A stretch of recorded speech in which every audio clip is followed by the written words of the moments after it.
তা বাবু, এখন কি করবেন? মালপত্র তো অনেক, দুজনে মিলে তো নিয়ে যাওয়া যাবে না। আমিও তাই ভাবছি, কি করা যায় বলতো? সঙ্গে যদি আরেকজন কেউ থাকতো তাহলে এত সমস্যা হতো না। এই রাত বিরেতে নৌকোখানাও তো খালি রেখে যাওয়া ঠিক নয়। হ্যাঁ, তার চেয়ে হরেন একটা কাজ করলে হয়, তুই কিছুটা জিনিস নিয়ে বাড়ি রেখে আয়। ফিরবার সময় সঙ্গে কাউকে নিয়ে আসিস। তারপর তার সঙ্গে কথা বলতে বলতে আর কিছু জিনিস রেখে আসবি। আর তারপর বাকি যা থাকবে সেটা আমরা দুজনেই নিয়ে গেলাম। কি বলিস? তাই করা যাক। হরেন দ্বিতীয়বার বাক্য ব্যয় না করে জিনিসপত্র হাতে নিয়ে রওনা হয়ে গেল।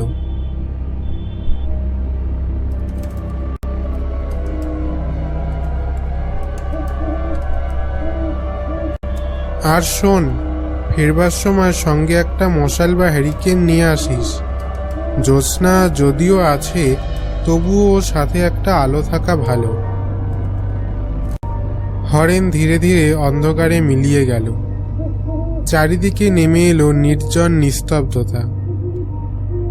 দূর থেকে ভেসে আসছে শুধু ঝিঝি পোকা আর প্যাঁচার ডাক।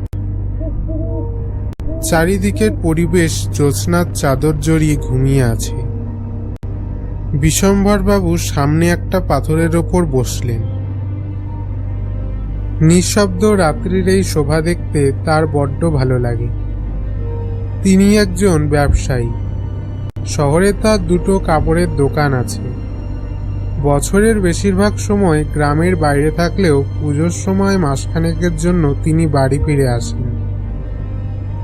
এবার অবশ্য কাজের চাপ থাকায় দুর্গাপুজোয় বাড়ি ফিরতে পারেননি, কিন্তু কালী পুজোয় চলে এসেছেন। মেঠো পথের চারিদিকে বাঁশবনের মাথাগুলো হাওয়ায় মাঝে মাঝে দুলে উঠছে।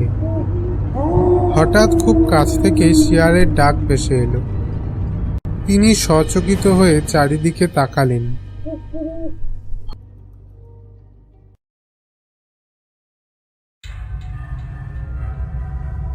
হঠাৎ তার নজরে এলো কে যেন মেঠো পথ ধরে হেঁটে আসছে।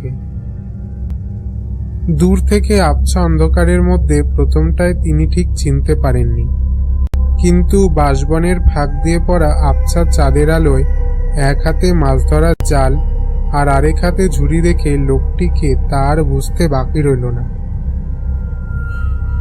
এ নিশ্চয় খগেন।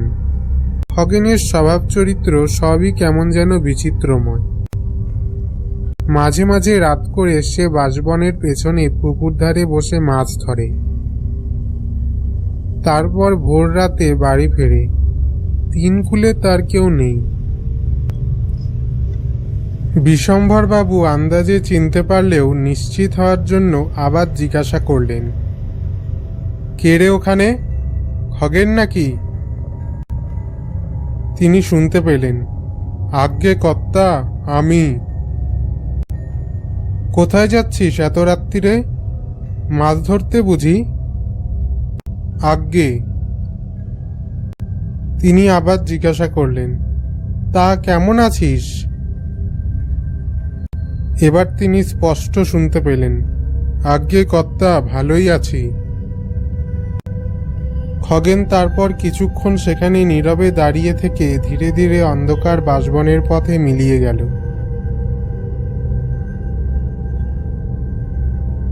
বিশম্বরবাবু আগের মতোই আবার দুই চোখ ভরে নিঃশব্দ রাত্রির সৌন্দর্য দেখতে লাগলেন।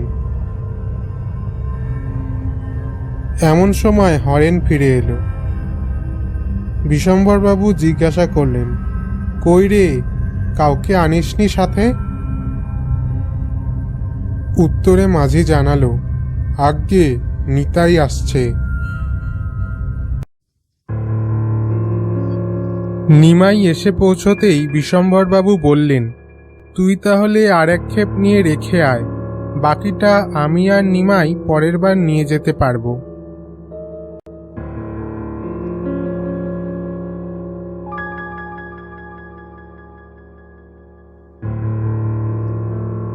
মাঝি মাল নিয়ে চলে গেল। বিশ্বম্ভরবাবু খুঁটিয়ে খুঁটিয়ে গ্রামের খবরাখবর নিতে লাগলেন। নানান বিষয়ে কথাবার্তা বলতে বলতে হঠাৎ একসময় নিমাই বলল, শুনেছেন কর্তা, জেলেপাড়ার খগেন মারা গেছে। সে কি? বিশ্বম্ভরবাবু যেন চমকে ওঠেন। এই যে তাকে কিছুক্ষণ আগে কি মনে করে তিনি মাঝপথে থেমে যান, মুহূর্ত মাত্র নীরব থেকে যেন কিছুই হয়নি এমনই সহজ কণ্ঠে জিজ্ঞাসা করেন, তা কবে মারা গেছে রে? আজ্ঞে হপ্তাখানেক আগে। সংবাদটা শুনে বিশ্বম্ভরবাবুর শরীর কেমন যেন ভারী হয়ে এলো। তিনি কাঁপা কাঁপা কণ্ঠে জিজ্ঞাসা করেন, তা কি হয়েছিল বলতো?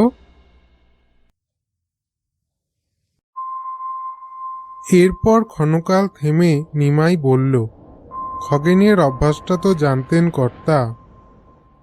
রাত বিরেতে বাঁশবনের পাশের পুকুরে মাছ ধরে ভোর রাতের দিকে বাড়ি ফিরত।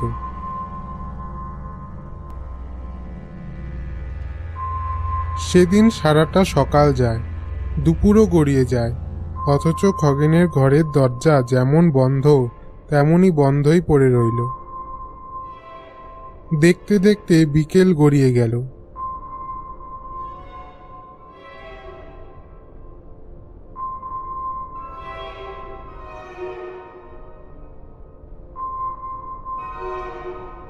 ব্যাপারটা সুবিধের নয় দেখে আমি গায়ের কয়েকজন মিলে খগেনকে খুঁজতে যাব ঠিক করলাম।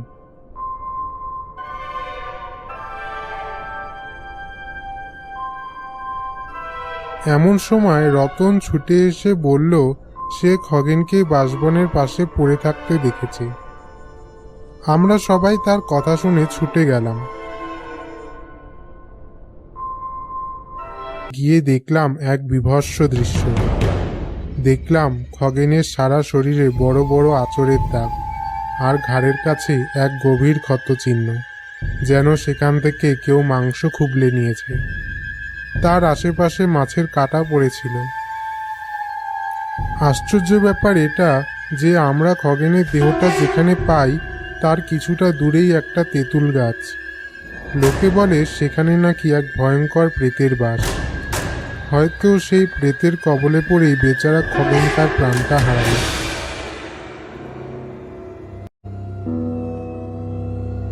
ক্ষণকালের জন্য থেমে নিমাই আবার আগের মতো গায়ের টুকিটাকি নানান খবর দিতে থাকে।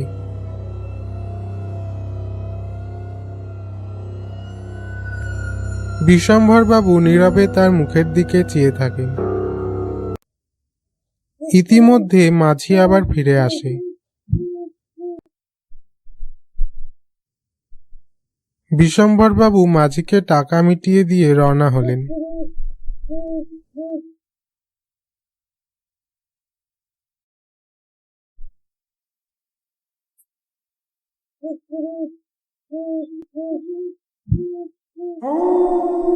এক হাতে লণ্ঠন আর আরেক হাতে মালপত্র নিয়ে নিমাই আগে আগে পথ দেখিয়ে চলছে।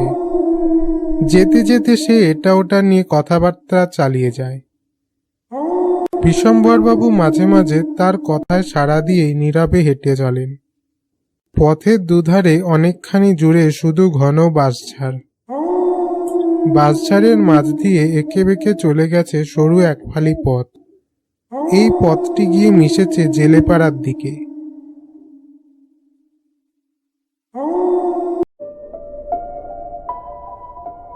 এই মোড়ের কাছে এসে বিশ্বম্ভরবাবুর সারা শরীর কেমন যেন ছমছম করে উঠল। অনিচ্ছা সত্ত্বেও মুহূর্তের জন্য তিনি জেলেপাড়ার পথের দিকে তাকালেন, কিন্তু সেই মুহূর্তে যা দেখলেন তাতে তার পিঠ দিয়ে একটা ঠান্ডা হিমেল স্রোত বয়ে গেল। ওই পায়ে চলা পথ ধরে খগেনের অস্পষ্ট ছায়ামূর্তি এগিয়ে আসছে তাদের দিকে। এবার আর তার হাতে জাল কিংবা ঝুড়ি কিছুই নেই। সঙ্গে সঙ্গে বিশ্বম্ভরবাবু স্থির করে ফেললেন, একটুক্ষণের জন্য সেখানে না দাঁড়িয়ে যেন কিছুই হয়নি এমনই ভাবে যেমন চলছিলেন তেমনই চলতে লাগলেন।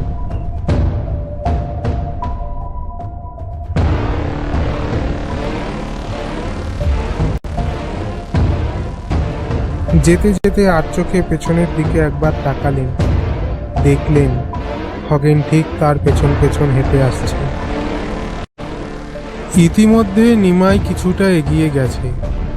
তাকে ধরবার জন্যে দ্রুত পা ফেলে এগিয়ে যাওয়াটাও নিরাপদ নয় মনে করে বিশম্ভর বাবু আগের মতো গতিতে হাঁটতে হাঁটতে জিজ্ঞাসা করলেন, এত রাতে এখন কোথায় চললি খগেন? উত্তর শোনা যায় খগেনের, এই যাই একটু এদিকে। মাছ ধরতে যাচ্ছিস বুঝি? তা জাল বা ঝুড়ি নিয়ে এলি না যে? খগেন আস্তে আস্তে বলে, আজ্ঞে তার আর দরকার হবে না কর্তা।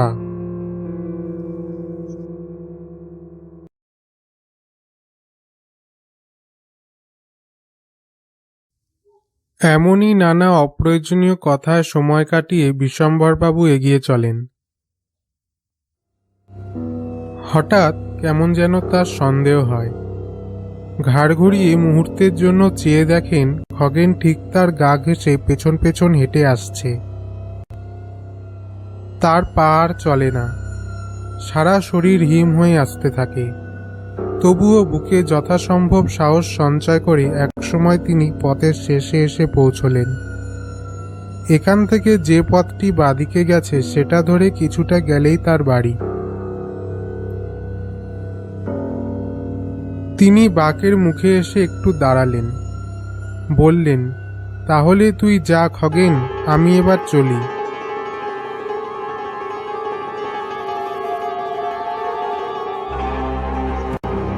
কোথায় যাবেন কর্তা?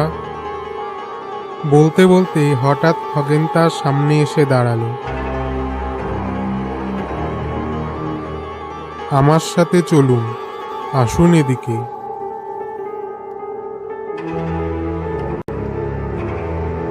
এরপর তিনি নিশি ডাকা মানুষের মতো নীরবে হেঁটে চলেন খগেনের পেছন পেছন।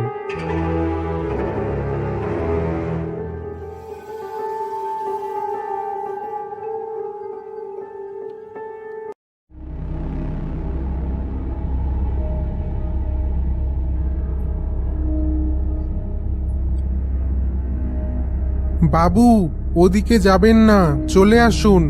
ওদিকটা ভালো নয়, চলে আসুন। এ কি সর্বনাশ কাণ্ড! নিমাইয়ের চিৎকারে বিশম্বর বাবুর হুঁশ আসে। তিনি চেয়ে দেখেন বাড়ির উল্টো দিকের পথ ধরে গ্রামের বাইরে এক পরিত্যক্ত মাঠের মধ্যে এসে পড়েছেন। তিনি পেছন ফিরে দৌড় দিতেই যাবেন, এমন সময় কে যেন তাকে ধাক্কা দিয়ে ফেলে দিল। বিশম্ভর বাবু দেখেন সামনে খগেন ঠিক যেন যমদূতের মতন দাঁড়িয়ে আছে। কোথায় যাবেন কর্তা? আমার সাথে চলুন। কথাটা বলেই সে প্রবল আক্রোশে বিশম্ভর বাবুর ওপর ঝাঁপিয়ে পড়ে। বিশম্ভর বাবুর শ্বাস প্রায় বন্ধ হয়ে আসতে থাকে। তিনি নিজের সমস্ত শক্তি এক করে খগেনকে জোরে ধাক্কা দিয়ে সরিয়ে দেন। এমন সময় একটা মশাল খগেনের গায়ে এসে লাগে। মুহূর্তের মধ্যে তার সমস্ত শরীরটা দাউ দাউ করে জ্বলে উঠল। সেই সঙ্গে ভেসে আসলো এক পৈশাচিক চিৎকার।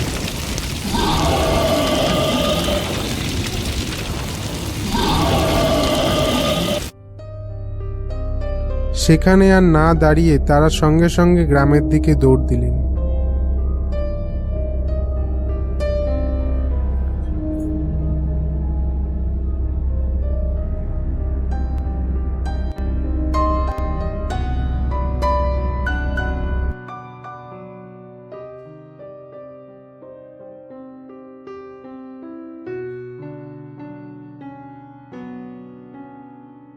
আমি যখন দেখলাম আপনি মালপত্র রেখে অন্য পথ ধরে হেঁটে যাচ্ছেন, তখনই বুঝলাম যে আপনার কোনো বিপদ হবে। তাই আমি আর সেখানে না দাঁড়িয়ে আপনার পেছন পেছন যাই। নিন, আর দেরি করবেন না, চলুন এবার, রাত অনেক হয়েছে।